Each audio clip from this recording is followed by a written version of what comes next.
Karen Chung asks, what are the top 5 key factors to achieving your success in the digital marketing space? So guys, this is the last question, all right? And we are just in the nick of time. So this is it, right? 5 key factors for your success in digital marketing. When I look at my key factors, not key factors in general, but this was asked, Joe, what are your key factors? I think the number one thing is, and again, this is gonna piss some people off, me swearing, but I'm fucking resilient, right? Whether I'm thick in the head, no matter how many times I've been beat down, no matter how many times I get up, I'm fucking resilient, right? And I will just keep going back for more, right? You knock me out in a boxing match, right? I fall to my face, I'm getting back up, right? Every single time. And you could say I'm dense, right? But but I am resilient. I will keep coming back for more over and over and over and over again.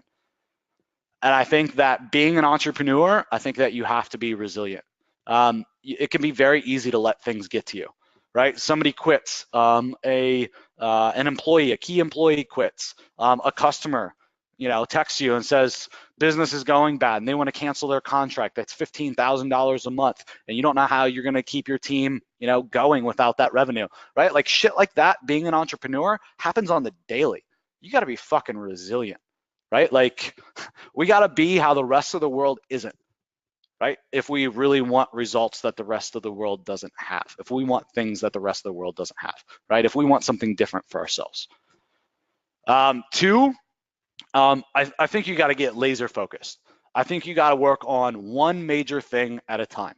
Every time that I focus on more than that, shit in my business falls apart, right? So work on one major thing at a time.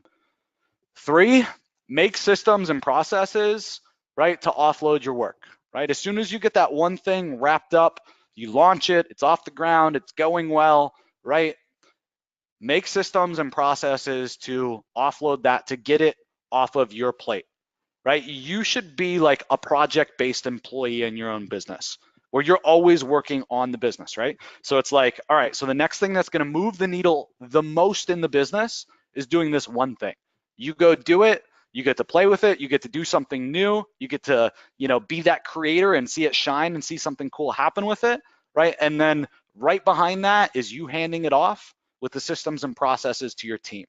Okay, I would say though, with number 3, you got to make sure that you know how you're going to be able to track results, and what are like the KPIs you got to watch for, and what are the things you got to watch for to make sure that things don't go off the rails, right? What are the things that you can watch from afar and know that, like, yes, your team's doing a great job managing your customers' expectations or whatever the expectations are of that process. Next up, 4, model successful people.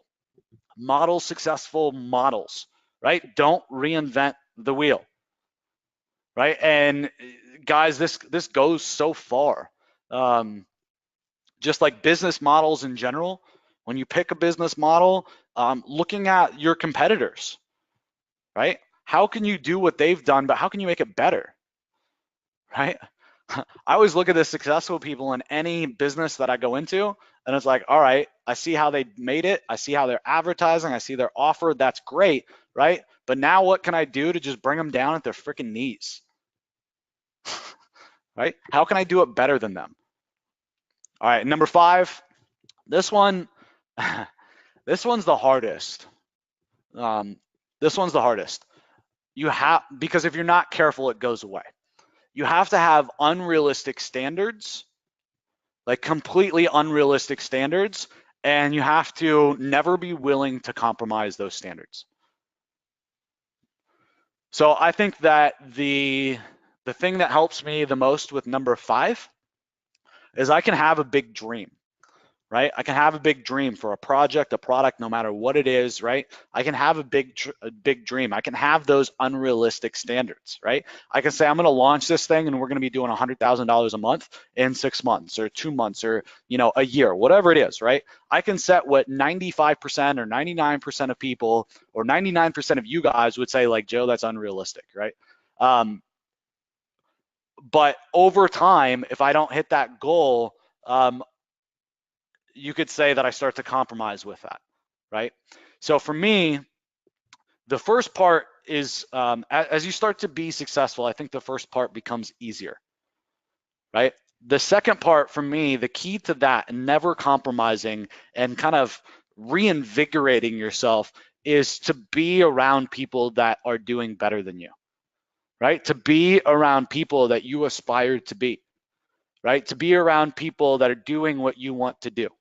And I don't just mean like people that are entrepreneurs and, like they have this grind mindset and all they do all day, every day is work. That doesn't need to be it, right? It can be the opposite of that.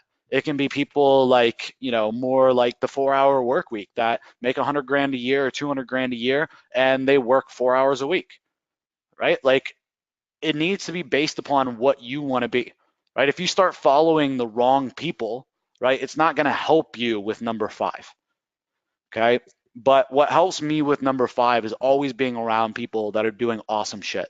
And guys, I pay a lot of money for number 5 because it keeps me invigorated and it keeps me motivated, okay? And number 5 is what keeps me going all day, every day.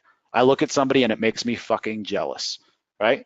I want to be better than them, right? That motivation, that fire is what fuels my business day in and day out for me to crush everybody.